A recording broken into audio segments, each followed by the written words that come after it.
When you're older and you're set in your ways and you're established, you tend to be a little more conservative on how you do your science.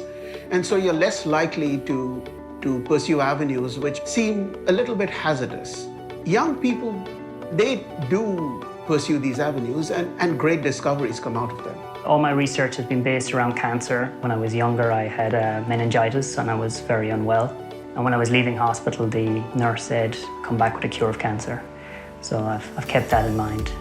I started being interested in science when I was in high school. I started to read a lot of popular science books and I used to have conversations with people about quantum mechanics and chaos. And it's really thanks to my teachers in high school. I had my first microscope when I was 8 and convinced my parents to set up a chemistry lab in their basement when I was 10. And to be honest, I don't think I ever considered another career path.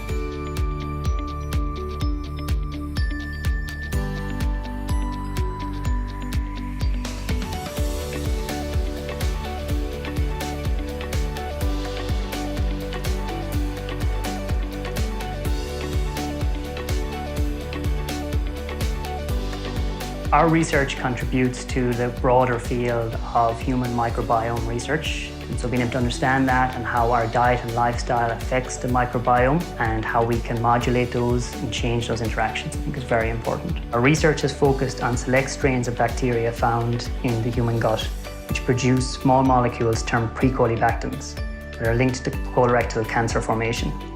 We developed a multidisciplinary approach which utilized chemical synthesis to rapidly accelerate the biosynthetic elucidation and biochemical analysis of these molecules.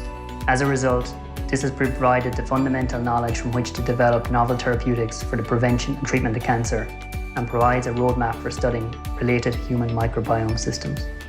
My research is multidisciplinary, so I interact a lot with researchers from a lot of different disciplines.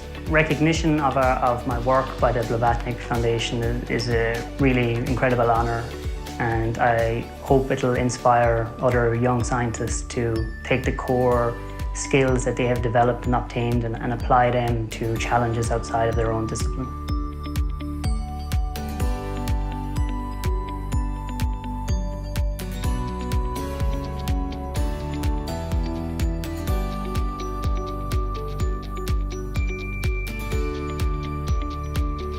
My work is really related to cancer research because we're interested in the metabolism of proliferating cells, and cancer is of course a disease of dysregulated cell proliferation. Metabolism is the chemistry of life, and so by understanding metabolism, you understand how living systems generate energy and building blocks that really underlie all processes of living systems. My postdoctoral research has addressed the question how mammalian cells regulate their preference for different amino acid acquisition strategies. This work demonstrated that cells can ingest extracellular proteins and degrade them into their constituent amino acids.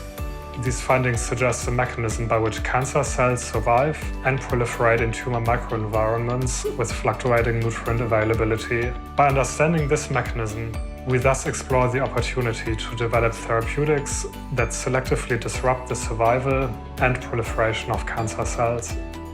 Being a finalist of the Blavatnik Award is not only very gratifying for myself, but also for my research. If you discover something that runs against the current dogma and initially finds a lot of resistance in the scientific community, it's really very satisfying to see how it suddenly gets traction and becomes recognized and accepted in the field.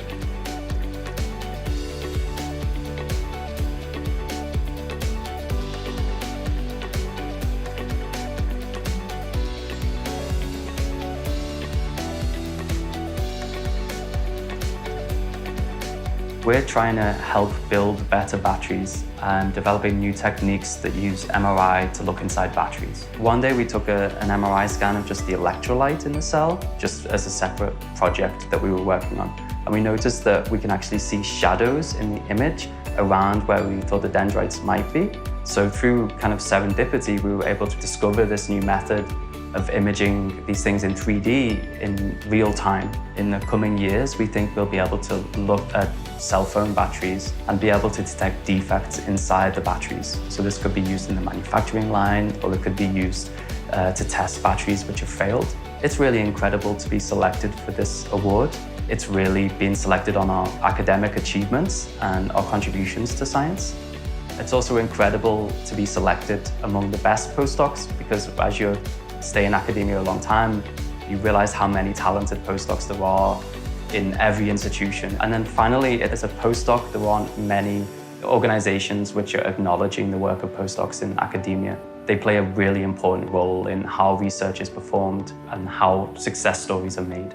When you approach problems, if you approach them creatively, then you often find new types of solutions, and that's where the innovation is, and that's where the new discoveries are. These applicants are doing things which I wish I could have done. They're very innovative, they're creative, and they're fearless.